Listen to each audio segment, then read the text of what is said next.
Hey, what's going on? GHL Mastery, YouTube, and we're streaming this live in the VIP group today as well because I made contact with this gentleman right here named Richard Worley because he is doing some really cool stuff, and it's stuff that I try to talk about and I try to explain to people, but Richard has kind of grabbed it by the you know what's and really put it on steroids. And the concept here that we're going to discuss, and we're going to show you a lot of this stuff as well, is that, a lot of people get into high level thinking that it's going to completely change an industry.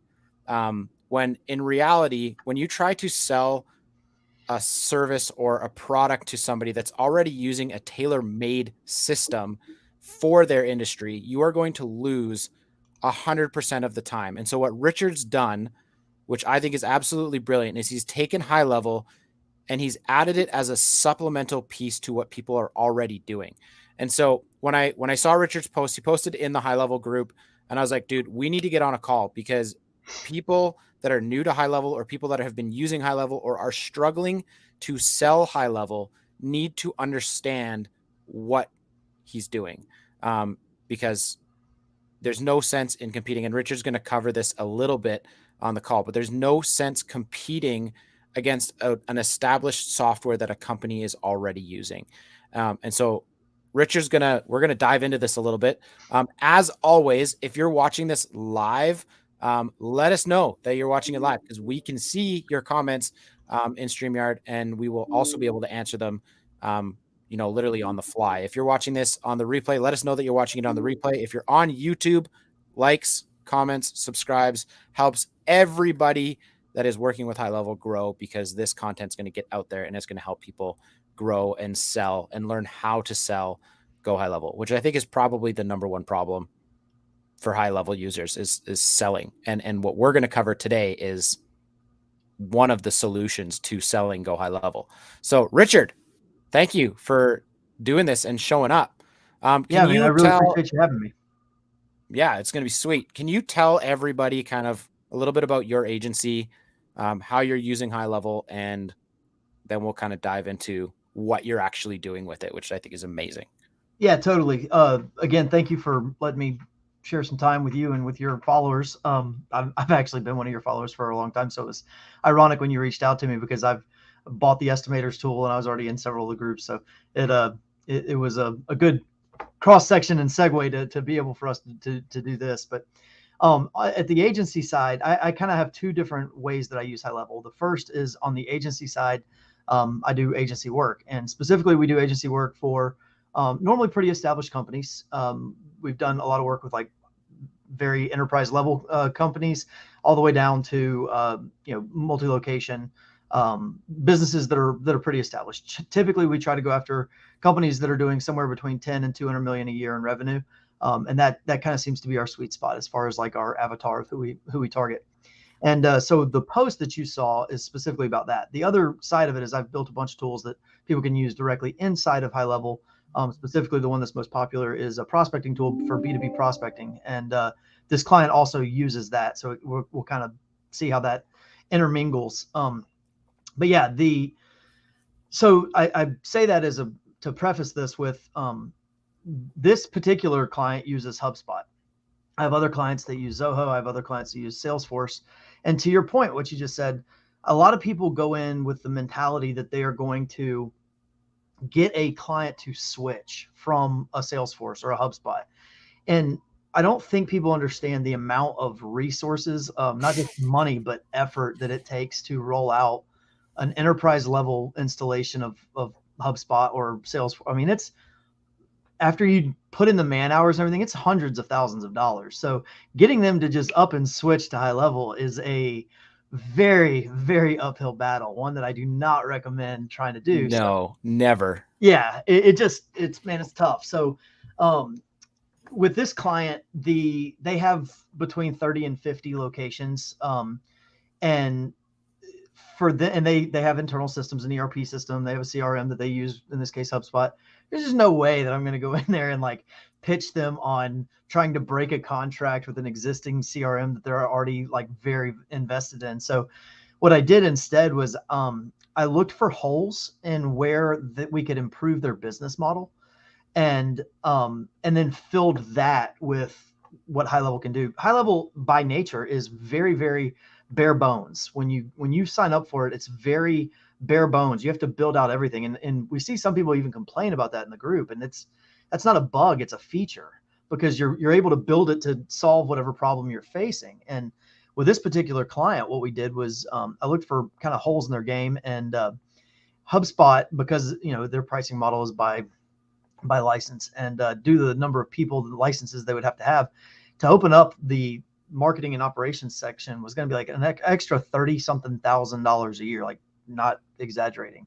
And so instead, I was able to plug in Highlevel at a fraction of that cost. I was able to pocket some money out of it and still save them a boatload of money. So they're thrilled about that, but they kept reiterating, we only work in HubSpot. We don't want the branch. We don't want the guys in the field. We don't want anybody else to be working in anything else.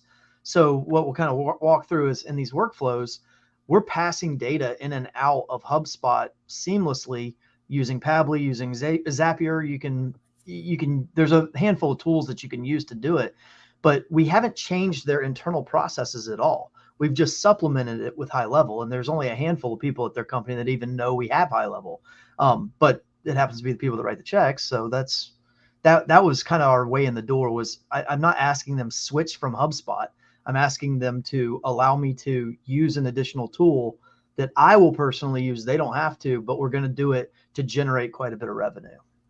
Yeah. And I think that I want to pinpoint on something that you said like very early on in your spiel there, is that you're going to come across this all the time when you're trying to sell a client into your services, whether you're using Highlevel as a SaaS product or you're using Highlevel to supplement agency services.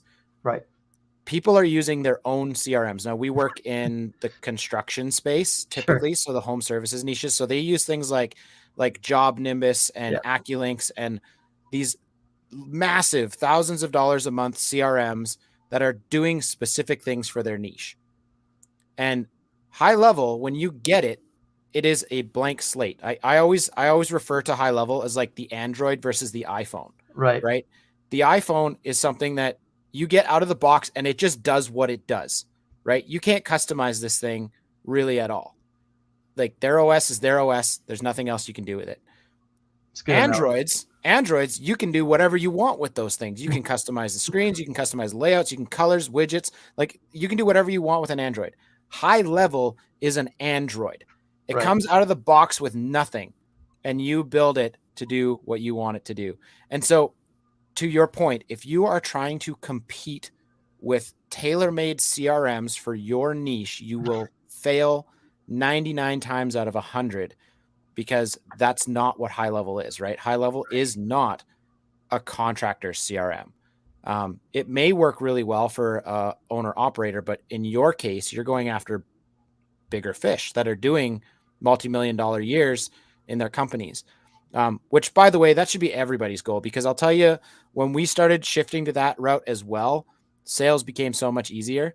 Yeah. When you could say, hey, I can solve this problem for you, and they're already making $250 million a year, and you go and say, I'm going to charge you $50K for this, Yeah. they don't blink, Yeah. right? Whereas when you A lot go easier to to have 10 clients than to have 10,000 clients. 100%, and so when you go to a owner operator company and you're like, yeah, it's $297 a month, they're like, oh, that's, Yeah. how am I going to feed my family, right? Right. So if you can focus on creating solutions that Richard is creating and going after some of those big fish, that guys, they all have problems that we can solve with Highlevel. And so you've heard me throw around the VIP group a little bit in the free group and on YouTube. And really the whole idea behind the VIP group is like, we want to teach you to do the stuff that Richard is doing so that you can start to go after those big fish clients and get off charging $97 a month and, getting a client, losing a client, and getting 2 clients and losing 3. I can't tell you how many times I've seen that post in the Highlevel group where they're like, how are they selling it at below $97? Isn't that against the rules? I'm like, why do you care? Who cares? If you can learn to use Highlevel to solve problems and you're only charging $97 a month for it, go get a job, Yeah. because that's not what this is for. So yeah, let's dive in. Let's do it, man. What industry is this specifically built for? They do equipment rentals. Okay, perfect. So anybody in the equipment rental space, pay attention. What were some of the specific problems that they were attempting to solve or trying to solve when you originally spoke to them? So so they want inbound leads, and specifically, they want inbound leads at certain locations that are underperforming. And so when I went to their corporate headquarters out of state, made a trip out of it, and we did a multi-day workshop where basically I was asking a ton of questions, meeting with a bunch of people, but seeing what was the area of opportunity. And that's a very positive spin of saying, where are your problems? The areas of opportunity were that they didn't have a consistent process for outreach. They have sales guys, and so their idea was when they need more sales, they hire a new sales guy. Well, average sales guy for them might make 100 grand a year, 120 grand a year. So that's an expensive venture to have to do it. Whereas I was able to show them a bunch of different ways that we could use Highlevel, and we could use a prospecting tool, go find new clients. They do primarily business to business with contractors. It's funny that you're in that space because that, any kind of GC, any kind of construction site is there. That's where they need to be. And so, using a series of tools and what we've supplemented with our prospecting tool, I can reach out in any city, anywhere in the world, but in this case, in the United States, and I can just plug in a niche. So it's general contractors in the Memphis, Tennessee area, or it's, electricians in the Baltimore area. And we can just start reaching out to people and doing a cold outreach intro. That works to bring in the inbound leads. But once they get the inbound leads, they had a ton of what we called missed rentals, where for whatever reason, a person contacted them, walked in the store, called, whatever, and wanted to rent some equipment, and we didn't get the deal. And we broke it down into one of two. And by the way, they had already done this research before I got there, but they broke it down. And the biggest two reasons they didn't was either inventory issues or pricing issues. And so what we did was we created a workflow with some verbiage tailor-made to both, right? If it was a pricing issue, then we want to reach out and tell them, hey, sorry, we weren't able to meet your demand on this deal, but we have the syntax token for right now month, right? In the month of, in this case, July, we're running a special. If you're interested in if you have any other equipment needs, please feel free to contact us. And so what we started doing was loading in all of those missed rental opportunities. So now we're feeding it on both sides. We've got the cold outreach that's introducing them to new business. Then, and anytime we miss anything, we have an automated way to start reaching back out to those people and bringing them back in. And I want to pause you. Yeah, go for ahead. just 1 second, because this is something that I've dropped probably on most of my videos about like the essentials of Highlevel. The thing that he's doing is a database reactivation. Yeah. Which that is probably the easiest, quickest money that you can make for a company. 100%. And so 100%. set To up a drive database revenue, to drive reactivation number structure. of reviews, like whatever services you're offering as a digital marketing expert, right? Let's say you're doing local SEO or ratings and review management services, which helps feed local SEO. You can do a database reactivation campaign on people that close deals and pull them back in for a positive review. It's helping their local SEO campaigns. You can reach out to people that didn't close deals and try to win that business back. It is the easiest way to show your client very positive results in the first 30 days. And to your point, if you're doing local SEO or even Google PPC and sometimes even Facebook ads, like sometimes those leads take time to curate and actually become something. Whereas, so you can hit somebody with a database reactivation campaign in month 1 and start to bring them revenue just from that right away. And they're going to fall in love with you. And then you can let your SEO, your PPC, and your Facebook ads kind of totally warm up as you go, but you're driving revenue right from the get-go. So database reactivation should be something that, in my opinion, every single person should be doing right out of the gate with any new client, because it's the easiest way to get quick wins. And you should continue doing it for the length of the time that you're with the client. 100%. Okay, carry on. Database reactivations, quick wins. Everybody needs it. So as an example, I mean, here, this is an incredibly simple, like really simple workflow, right? So we've got on our workflow, and by the way, I have a non-disclosure agreement with this client. And so I cloned several things and put them into a different installation of Highlevel so that I could share today. So if you see something that like says John Doe in it, I promise you, I'm not making all this stuff up. I just had to kind of neutralize some of the data that's in there. But so this just assigns it to a user and then it waits. sends a first text message. Hey there, this is location name. Thanks. And by the way, these are the people that we missed because of price. Thanks for reaching out to us for your rental needs recently. Wanted to let you know we have a rental special in the month of May or June, July, whatever. We'd love to help you out, whatever. And then it creates an opportunity in the pipeline. It basically just allows us to see who is in what stage of this reactivation campaign. And then it creates a spreadsheet row. And we'll dive into the spreadsheet here in just a minute. But another thing, another tangent that I'm going to potentially go on here. So many people have really good solutions and they don't have a good way to show it to their client. You're adding a ton of value. If you're really solving their problem, you're adding a ton of value. So you should be charging a ton of you should be making a lot of money from it, right? And if you're generating or saving more money than you're charging, then you are a net positive for them. But you have to be able to show that. You have to be able to demonstrate. You have to be able to do a strong ROI justification. And so we're doing that in a spreadsheet, in a Google sheet, because one, it was easy, and two, the client wanted it that way.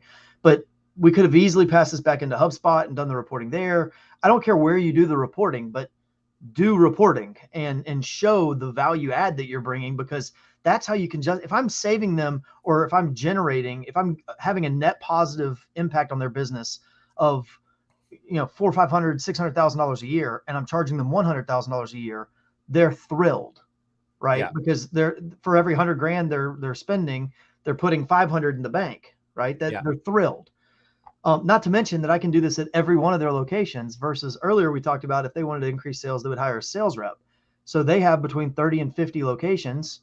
If they wanted to go hire a new sales rep at 50 locations at 100 grand a piece, that's a significant amount of money.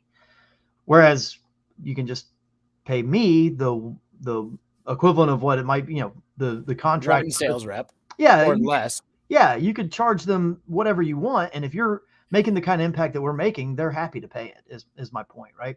So we'll go dive into the spreadsheet here in a minute, but then we wait, I think we wait a quarter of a minute, and then we send a little compliance SMS. And then we wait 7 days, which honestly is a little longer than I would prefer. But anyway, it's just shooting them a reminder, and then we wait again. Then we shoot them another reminder. It just continues to follow up with them, right? We got honestly that is the most simple example of a database reactivation campaign. It literally I've ever seen. Straight line, and it makes them money, right? So guys, don't overcomplicate things. This is about as easy as it gets. Yeah, this workflow is extremely simple. So we've got this going on, right? And then people will reply back, and if they reply back, and they reply back favorably, like they say, yes, I'm interested, tell me more about the specials, or they say, I need whatever equipment for next week, then what we do is we push the contacts to the branch level. Keep in mind, the people at the branch don't even know Highlevel exists. They literally they've never heard of it. So what we do is we fire out a webhook, goes out to Pabbly. All it's really doing, in order to pass the information to the branch and us not have to call them and manually explain to them what all we're doing every time, what we're doing is we're using an API that will, every time we send or receive a message, it creates a note in the contact. And so what we're doing with this webhook is it fires it out to Pabbly. Pabbly the Pabbly step is called a line itemizer. And it basically just creates one out of all the individual notes. There might be 7 individual notes in there. It creates it all in one spot and puts it into a custom contact field. And the reason we do that is because then we send an internal notification, and the internal notification collects all of what's in that field and sends it to the branch level and says, hey, we were texting with John Doe, whoever the lead is. His information is below. Please reach out to him. And when you reach out to him, then we want you to fill out this form and tell us if you won or lost the deal. I'll come back to that in a second. So this is, please reach out to John Doe. You can see the entire conversation below, and then waits 3 hours. And after 3 hours, it adds them to a workflow called Relentless Follow-Up. Now, Relentless Follow-Up is also a very simple workflow, but it's relentless. What we found was we were assigning these to the branch level in the first couple months. They would forget to call the person, forget to fill out the form, whatever. When they submit a form, it's updating our Google sheet. That's my ROI justification. I get fired if I can't give a good ROI justification. So it's important to me that they fill out that form, and they just weren't doing it. So Relentless Follow Up sends them an internal notification saying, "Hey, fill out this form and let us." And just to clarify this, that's sending an internal notification to the team, not the client. Correct. It's not the lead. This internal notification is going to a lead said, "Yes, I need equipment." We send it to the branch. Now I'm following up with the branch Yeah. saying, "Did you close the deal? Did you close the deal? Did you close the deal?" It's interesting. Somebody asked me this in one of, I can't remember which group it was, but it was the same question. Like, what happens if they don't? Because I mentioned, Yeah. how do you confirm that an appointment happened? Well, I use trigger links. Right. So I'll send a trigger link in an internal notification, and if they click yes, it showed up, they showed up, and I can do whatever I got to do. And he Things said, well, happen. what do you do? What do you do if they don't click that trigger link? Yeah. Well, Well, relentless follow up. so I we can't track my numbers if you don't do this. right. So we send out the email. I'm trying not to click on it because I don't know if I change the from email address and trying to protect the All client good, information. all good, all good. So then it waits 3 hours, and then it says, "Did they fill out this form or not?" And if they did, remove them from the workflow. And if they did not, send it again and then just add them back to the workflow. So every 3 hours, literally ongoing, they will get an email every 3 hours saying, "Did you close this deal or not?" And the form pre-populates with all the information. So all they have to say is, "Yes, I closed it, and here's how much it was." Can I ask you something about this setup? Yeah. The add to workflow that they're already in. Yep. How does that work? Because I would just do a go-to step right to the top of the list Certainly again. can. Certainly can. This workflow is actually we send it to another one because Okay, so you go out of it and then back in. well, we're going out of it and we're going to we escalate it if they get to this point because this is now 3 hours after Right. this is a hot lead. So when we add them, we basically cloned this and we send it to them and we send it to their regional manager. Got it. Okay. That's Smart. To your point, if we weren't doing that, it would be very easy just to say go to and put them right back And up. put them right back at the top. Yeah. Yeah. Yeah. Cool. Totally. There's because Highlevel is so flexible. There's a million and one ways you can solve this problem, but that's the extent of it. So relentless follow up. It hammers them until they fill out the form, and then when they do, it will basically says you see all the spreadsheet rows, right? So if it was quoted, closed won, closed lost, it just updates our spreadsheet, which is really the root of all of this that you're going to want to see. Can you go click on one of those? Because somebody asked this in one of the groups the other day too. It's like, hey, how do I track all of this stuff? And I mentioned, hey, you can just use the Google Sheets integration inside Highlevel to do all of this. Yep. And so when we got on our call this morning, it's like, man, it's this simple. Yeah, it literally is. So can we just walk through Highlevel? So can we just walk through the setup real quick of how you structure this? Totally. So this one is this first one. It's quoted. So it goes onto a worksheet called quotes, and you just set your starting and ending column. It's a range of where you want to impact the sheet. And then you're literally just saying, by the way, it pulls in these headers. These are the headers inside of our Google Sheet. And so all you're doing is mapping the data. So my name, my contact name goes into the name column. The amount goes into the amount column, et cetera, et cetera. Right. So it's stupid easy. And like down here right now, month name, a lot of these we're doing because our queries inside of our worksheet that I'll show you here in a second, all of our reporting is automatic. I seriously don't want to go update this thing. We had to do that for like the first 2 months while we were kind of ironing out this process. And I swear the data manipulation took longer than the actual workflows. So we automated the whole thing. So now we'll see it in just a second, but the worksheet, basically it says, give me all the quotes, the opportunities, the quoted amounts, the lost amounts by month. And so you can break it down month over month. Love it. So yeah, Google Sheets integration, guys. You can skip the whole Zapier webhook thing to update Google Sheets now. You just do it right here inside Highlevel. I set this up for the first time myself last night. Yeah, and by the way, if you're interested in doing this, but your client wants to see like sexier data than what you can do in Google Sheets, you can use what used to be called Google Data Studio. Now I think it's called Google Looker Studio or something like that. But it's free to use and it integrates. You can basically make for Google Data Studio, you can create reports with graphs and charts and all kinds of cool stuff. And when you make it, you can link it to a Google Sheet as the source data. So you can have some very, very intricate reports that are interactive. People can change date ranges, and it requeries all the data completely on its own. It's a solid way for you to show some really good looking reports, and you can do it all within Highlevel, passing it to a Google Sheet. Love it. Love it. Okay, let's move on. So let's hit this Google Sheet. I have changed the names of all the branches. So and I don't know why. I use Makaru for mock data, and they have very German names. I don't know why, but I doubt there's this name in Albuquerque, New Mexico. However, whatever. Anyway, so all the Can you do me a quick favor and just zoom in a little bit so that this is a little bit easier to read on the screen share here? Perfect.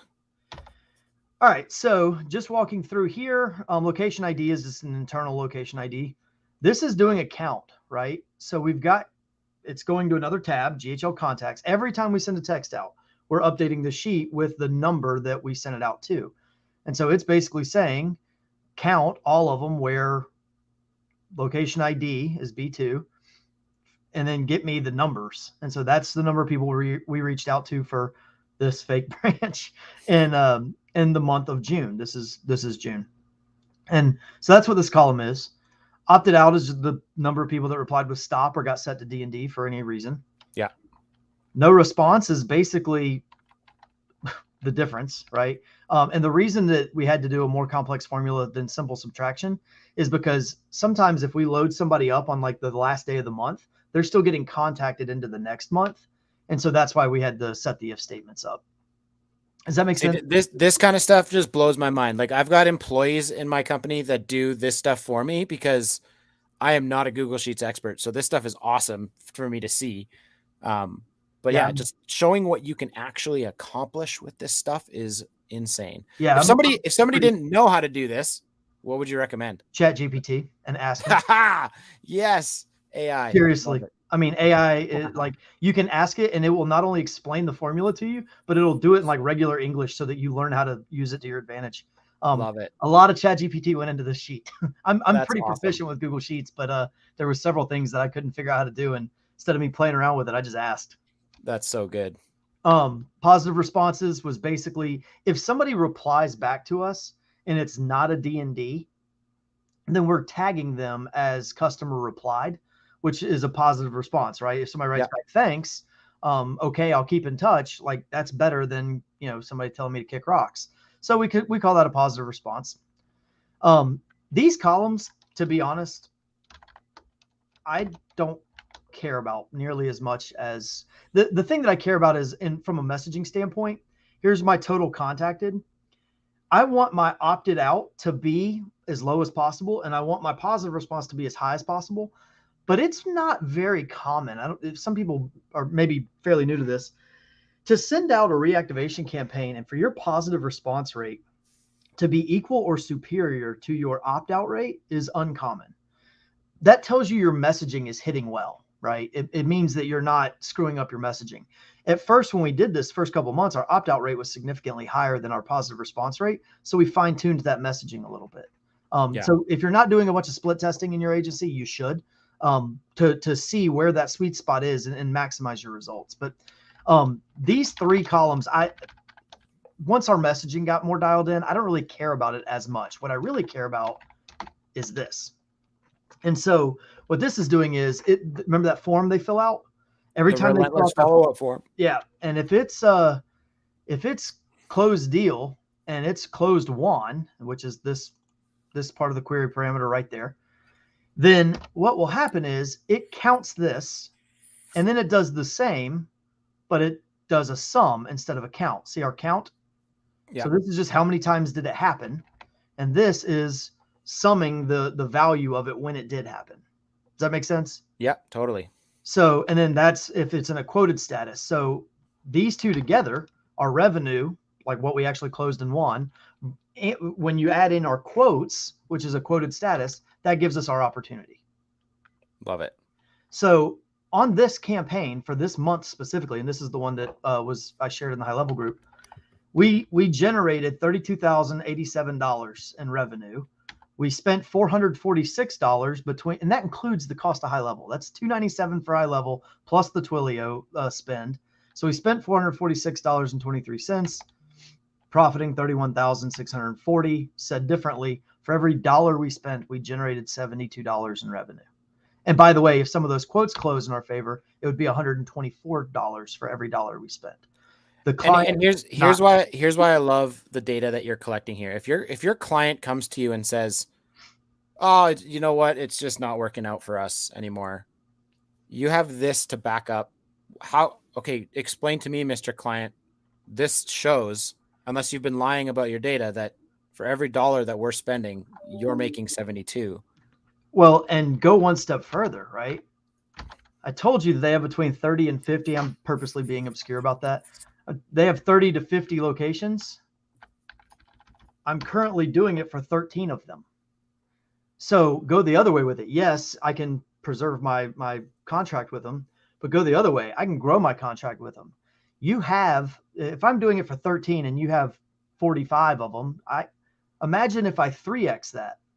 So if I'm bringing you $100,000 a month in revenue, if I'm bringing you $90,000 a month in revenue minus what I'm charging you, do you think they're willing to pay me 100 grand a year, 150 grand a year?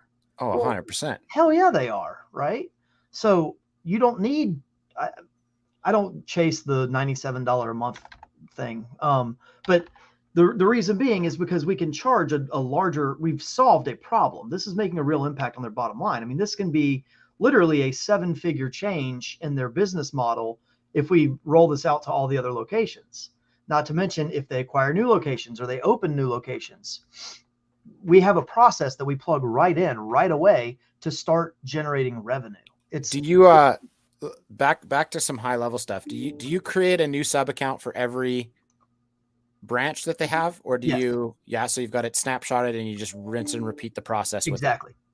Love it. Exactly. So the only thing that we have to do differently is go assign users. When we set it up, that's part of our process is go set up the users, and we have what we call a distro list, and that's I mentioned it earlier. That's the person we assigned it to at the operations level, and then also the branch manager and the region manager. We put that into a custom value for that location, so that all of our workflows, if I wanted to blind copy everybody on an internal notification, I can just send it to that custom value. Yeah, perfect. Now, another really important question that is on topic with what we're doing. How many of your clients log into Highlevel At this company, out of one person. out of how many employees? Well, they've got 30 to 50 locations, and each location has, call it a dozen employees minimum. Right. They have one. He works at their headquarters, and he's the internal marketing person. Sales and marketing initiatives are his role, and he's the only person that's ever logged into Highlevel. It's just he and I are the only two people, aside from a couple people on my team that have built out some of the integrations, but he and I are the only two people that ever log in. Case in point, right? You're not using Highlevel to replace anything that they're already doing. Correct. You're using Highlevel to supplement everything that they're already doing and adding to it to help drive bottom line revenue. I think, like I said, originally the database reactivation is something that if you don't have one, you need to have it right now in your Highlevel account, and make it as simple as possible. But I think the purpose of this call was I really wanted to show people, and thank you so much for being willing to, you went through all the effort of duplicating stuff and changing names and, keeping your client's confidentiality agreement intact just to show people what's possible. And at the end of the day, Highlevel 2 years ago, I think Sean or somebody just made a post about this. 2 years ago, there was 8,000 Highlevel subscribers. I've been in there for 4 years, and it's just grown exponentially. And right now, there's 36,000 Highlevel subscribers, the vast majority of which are SaaSpreneurs. They're trying to just launch a SaaS product and sell it on a monthly subscription basis, which is great because MRR is the best way to make a living, in my opinion, if you can continue to grow that curve. But also got an exit strategy to it. You can absolutely. And maybe if we get some good feedback on this, if people have enjoyed this, maybe we could do another one sometime soon where I'll show you on the front end how we're generating new leads, like new revenue. Yeah. For anybody that's in a business to business space, we've got some pretty good ways to go about that using Highlevel. And that to me is the easiest thing in the world to sell. The database reactivation campaign is the easiest thing in the world to show positive results. The easiest thing in the world to sell is I can use Highlevel and make your phone ring. And so people that are doing that for here's $297 a month or whatever, awesome. It's passive. It's awesome. But I would rather go to a business and say, here, it's $5,000 a month, but I'm going to set up your workflows for you. I'm going to do all this for you, and you're making the phone literally ring. It's very easy to get in the door with. That's so I was talking to my partner with the VIP group, and when we're talking about like what is our goal with the VIP group, what are we trying to accomplish here? That's what we're trying to accomplish. I threw the number of 36,000 subscribers out because Highlevel, when I started, was the best kept secret on the internet. Sure. Right. And now, 4 years later, it is no longer the best kept secret on the internet. Totally. And so if you are able to take some of what Richard's shown you or some of the things that you see inside the free group or on YouTube, and do something with it, you can now start to position yourself as somebody who knows what the hell they're talking about when it comes to Highlevel, because there's a lot of us, right? There's a lot of Highlevel subscribers that use Highlevel in different capacities. But at the end of the day, my goal and our goal we talked about with the VIP group is to create Highlevel super users that are going to mop the floor with everyone else. Yeah. Because they know how to use Highlevel. And here's what I love about your setup, Richard, is that it is so stupid simple. Yeah. Everything that you just showed from your analytics sheet and things like that was done in what I saw 4 workflows. Now, Yep. I know that you probably have more, but you had 4 workflows that are driving massive amounts of revenue for your customer. And you did it because you knew how to drive revenue through the software. And if you can get it to where it's feeding, I always pitch it to a client as direct and indirect marketing initiatives. If you can get it to where you can show them that I can create opportunities for you with people that have never heard of you, and then I can get better opportunities from people that you don't currently have revenue from, you kill it. If you don't mind, I can just glance at this thing and we can see if it's something else people won't ever see. But so I just searched, we talked about general contractors. I just searched for general contractors around a major metropolitan area. I can sit here and simply go through and check off names of anybody I want to reach out to. By the way, we also pull a naming convention so we could add contact information. And then I just drop them straight into a workflow. So Love it. if I'm wanting to reach out to the people at Glazer Design and Construction or whatever, I can just reach out to general contractor cold outreach. Boom. Create contact and add to workflow. We've conquered the outreach part for Highlevel, and then we've conquered the reactivation campaigns. To show this to a client and say, would you like me to make your phone ring? You can do all kinds of cool stuff with it, man. Indirect, Totally. You can add these people to custom audiences for your advertising efforts. Like, you can make their phone ring, and you're feeding the beast on both sides. That was my whole point. Totally.